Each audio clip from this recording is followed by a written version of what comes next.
Okay. Apparently she's not quite ready yet. Let's keep it going I'm then. ready. Can you hear me? Oh, there you are. We got her. Oh, well, it's so great. We didn't see you pop up right away. Laura, great to have you this morning. I wanted to start with this breaking news overnight that it appears, and there you are. You popped up for us. It's so great to see you.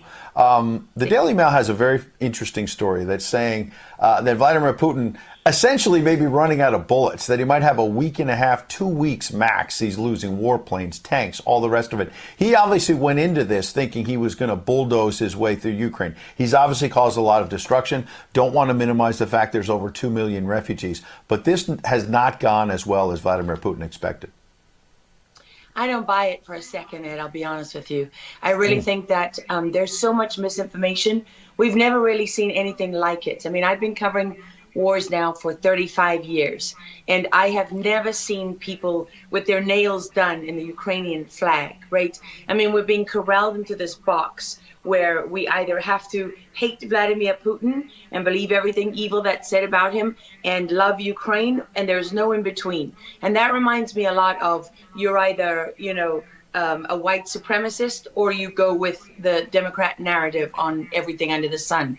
So Vladimir Putin knew exactly what he was doing when he went into Ukraine.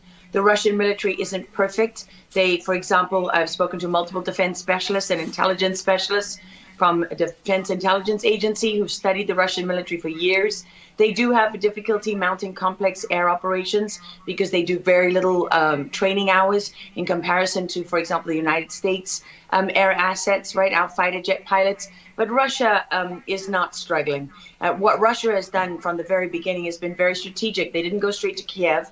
They went to all those bioweapons laboratories that are scattered all over the country. Some of them they built, so they know where they are. They've known where they are since the Soviet Union, because under the Defense Threat Reduction Program, we went in after the fall of the Soviet Union and supposedly turned those facilities from bioweapons labs into public health labs. Although, these days it's hard to believe anything that our leaders tell us, because they've lied about COVID, they lied about Russia collusion, they lied about the Ukraine impeachment trial, and there's so much more going on in Ukraine that nobody is talking about. You see such dishonesty when it comes to the history of Ukraine. You see dishonesty when it comes to the Azov battalion, which is funded by the US and NATO. I mean, you can find pictures of them online holding up the NATO flag and the swastika at the same time. Their own emblem contains the black sun of the occult, which was a Nazi SS emblem.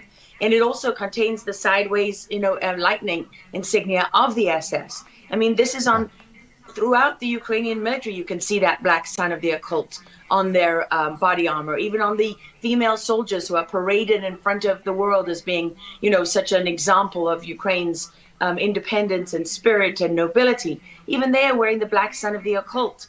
And, the White House wants you to believe, well, this doesn't matter. It's just a small number of troops. It's not true. The Azov battalion has been murdering its way through eastern Ukraine. Yeah. We don't want to admit this. This was why Crimea voted for independence. This is why Crimea wanted to be with Russia. Because we in the media, in the Western media and in the West, won't acknowledge the reality of what's gone on. Western Ukraine backed the Nazis. It was a headquarters for the Nazi SS. The CIA under Allen Dulles actually gave immunity from prosecution to the Nazis of Ukraine from the Nuremberg trials.